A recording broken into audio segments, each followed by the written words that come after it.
Boker Tov, dans Parashat Tzav,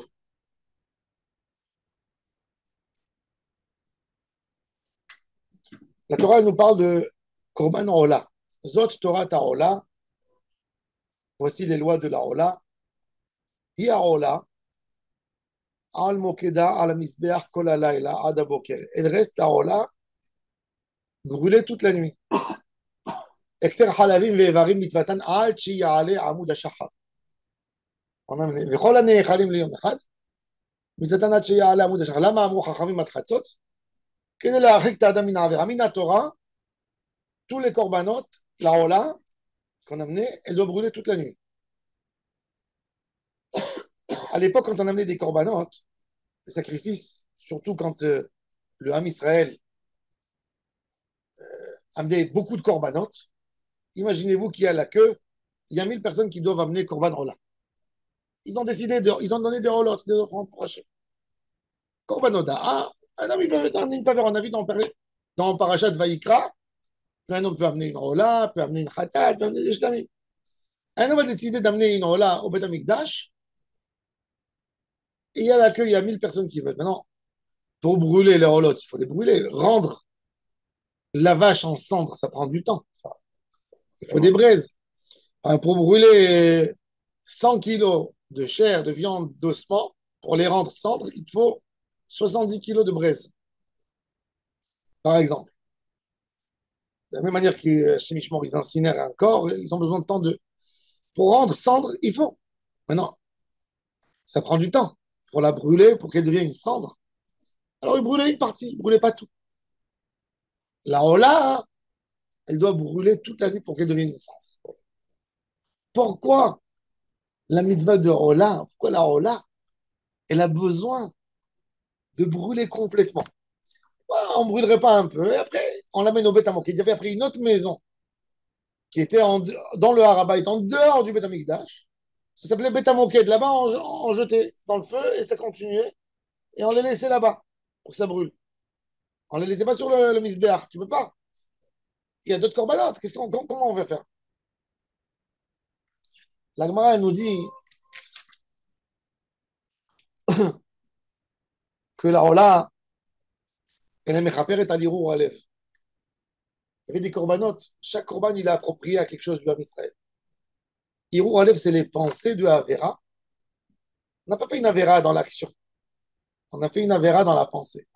Ça, c'est Aola. Le Yetzer Hara a dit à l'homme qu'il faut réparer les fautes actives. Mais le Ikar du Gam qui est acquis dans la Neshama de l'homme, qui fait un dégât dans la Neshama, c'est le Hirour Alev. Le Rambam, il dit, il explique dans les 24 choses qui empêchent la tchouva, c'est qu'on ne fait pas de vidouille sur ce qu'on a pensé dans le cœur. Le Rambam, il amène un exemple. Dans son commentaire des Mishnayot, il dit à un homme, il regarde des femmes. Et il dit, bon, j'ai pas une tchouva à faire. Qu'est-ce que j'ai fait? J'ai pas fait aucune avéra. J'ai profité de mes yeux, j'ai regardé, mais j'ai rien fait. Et il dit, et ça reste sale chez toi, tu n'as jamais nettoyé. Caché. Quand quelqu'un, il a pensé à vouloir faire une avéra, il n'a pas fait. Il n'a rien fait. Il n'a pas un regret profond sur la volonté qui s'est instaurée dans son cœur. Et c'est pour ça que là, la Torah, elle te dit, Korban Ola qui vient, Keneged Irour Alev, il faut brûler toute la nuit, il faut que ça devienne de la cendre. Tu ne peux pas te contenter de la moitié du tikkun. Le plus haut niveau de tikkun, c'est quand on attrape même nos pensées. Quand un homme il fait une tchouva sur une pensée. Ça, c'est le plus haut. Parce qu'il a réparé quoi? Il a réparé le cerveau. Toutes les avérotes que l'homme fait avec des membres du corps, c'est des avérotes qui appartiennent aux membres. C'est facile. Alors tu fais une mitzvah avec, dans le même membre, tu répares la avéra. Mais quand le cerveau, le centre de tout, il a été atteint par des Hirouré Avera, là, il n'y a jamais eu, ça n'a jamais réparé. C'est comme un virus dans un ordinateur. Il est dans le cerveau, il est dans l'ordinateur, il n'est pas dans un dossier.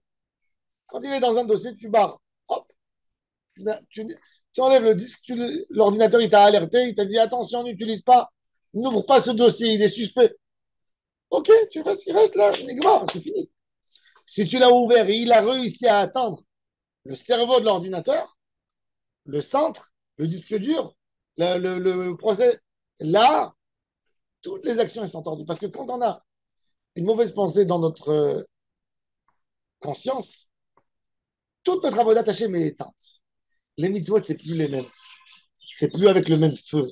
C'est pas avec la même motivation. C'est pas avec le même courage. C'est pas avec le même dévouement devant Hashem Itbarach.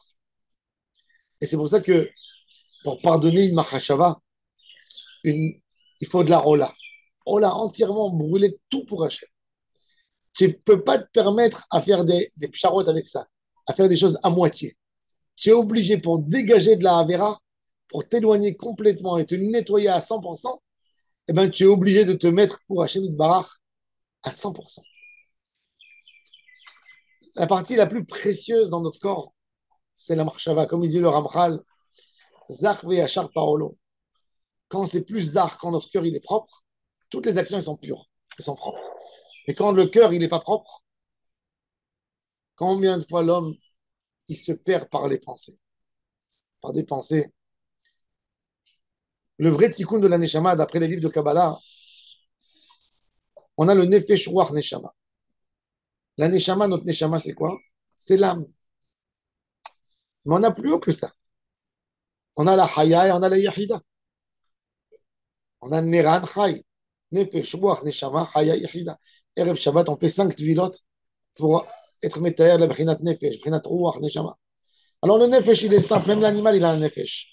L'homme, quand il faute, comme on a vu dans Parashat Vayikra, nefesh kitecheta, c'est la partie animale de l'homme qui faute. Nefesh. Ruach, c'est l'envie de l'homme, c'est la motivation. C'est plus spirituel. Neshama, c'est beaucoup plus spirituel que le Ruach. Mais on a plus spirituel encore. On a Chaya Yechida. Dans la Kabbalah, on ne parle pas trop de Chaya Yechida. Mais le Gaon de Vilna, dans son commentaire sur Sifra des Tzniot et dans Tikkun Zohar, il explique, il dit, c'est quoi la Yechida? C'est quoi? Dans la Kabbalah, on ne parle pas. Il dit, je ne peux pas t'expliquer c'est quoi Chaya Yechida, mais je peux te dire que c'est le subconscient du subconscient. Des fois, chez l'homme,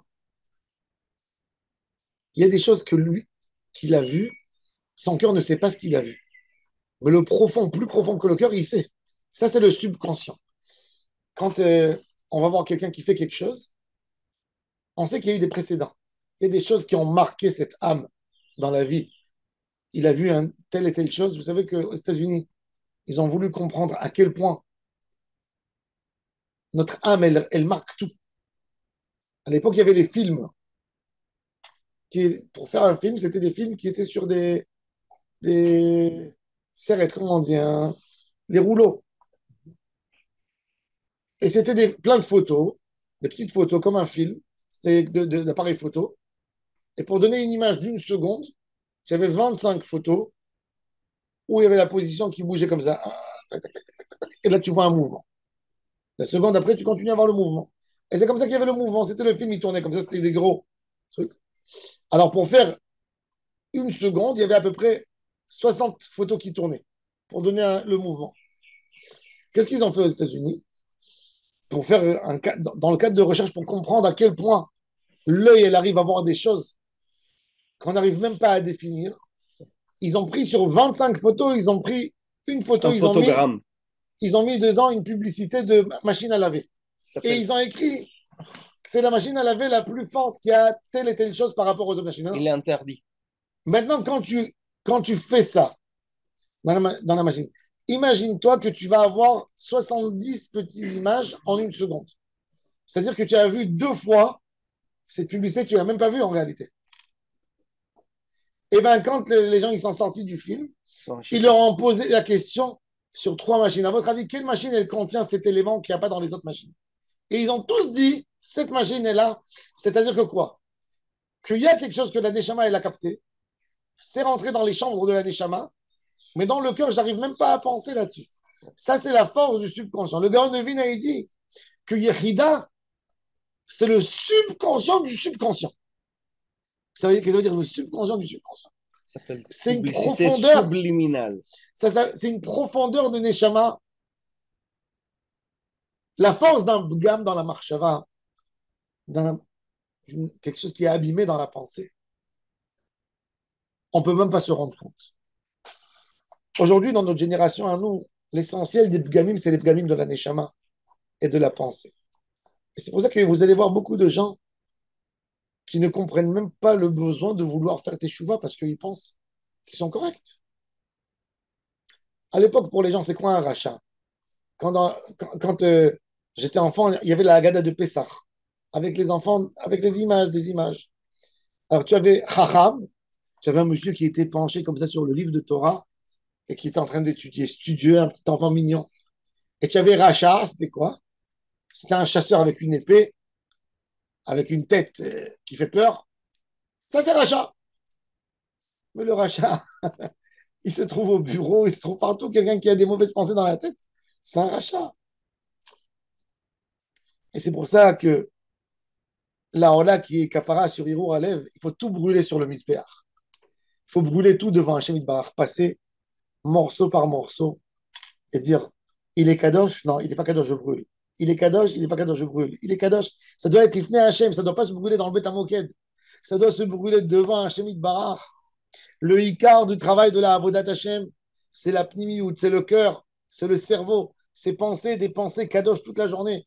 C'est qu'un homme soit attaché à Hachem, pas rien que dans ses actions, dans sa pensée, dans son cœur, dans l'endroit où il y a les Tavot, il met Hachem Itbarach pour dominer le corps. Ça, c'est le tachli de la Avodat Hashem. Ça, c'est Hiaola al Mokeda Kola Laila. Parce que Laila, c'est quoi Laila? Laila, c'est l'obscurité, le noir, où on est perturbé, où on ne voit pas notre route, où on ne sait pas ce qu'il faut faire, on ne sait pas comment il faut se diriger devant Hachem Barach. Et quand on a fait la réparation de la Neshama, c'est le tikkun. C'est tikkun Aola Megia, ou Mechaper et Alirur Alev. On a fait ce tikkun, tout va plus clair. Quand tu demandes, qu'est-ce qu'on demande à Kadosh Baruch Hu? Lève ta orbe rali Elohim. Verouach nachon hadesh bikirbi. Donne-moi la pêche de nouveau. Donne-moi mon cœur. Nettoie-moi ce cœur. Nettoie-moi mes pensées que je veux tout dans ma tête. Au lieu de penser sur des choses tordues, que je pense sur des choses pures, des choses extraordinaires. Comment je rends le monde meilleur? Comment je rends ma vie meilleure? Comment je rends mon entourage meilleur? Comment je me rapproche à toi? Ça, c'est les pensées qui doivent dominer nos neshamot. Et c'est grâce à ça, à ces pensées, quand on a amélioré le monde de la pensée, que toutes nos actions à la fin, il va y avoir une belle hiérarchie, puisque toutes elles viennent du cerveau à la base, elles viendront toutes d'une manière extraordinaire. Si je purifie ma sphira de Keter, toutes mes sphirotes, elles sont propres jusqu'en bas. Mais quand je monte du bas vers le haut, donc elles peuvent ne pas être atteintes, puisque le haut, il donne pas, il alimente pas bien. Tout est sale en bas. Donc il faut travailler le moar. Et ça, c'est la mitzvah. C'est ce qu'on nous dit dans Tzav, qui est la Vodale Dorot, le Korban Atamid. On a besoin toujours de Hirour à lèvres propre. Quand on a un Hirour à lèvres propre, on sait que toutes les actions qu'on va faire durant la journée, elles seront belles, elles sont propres. Baruch Adonai, l'Olam.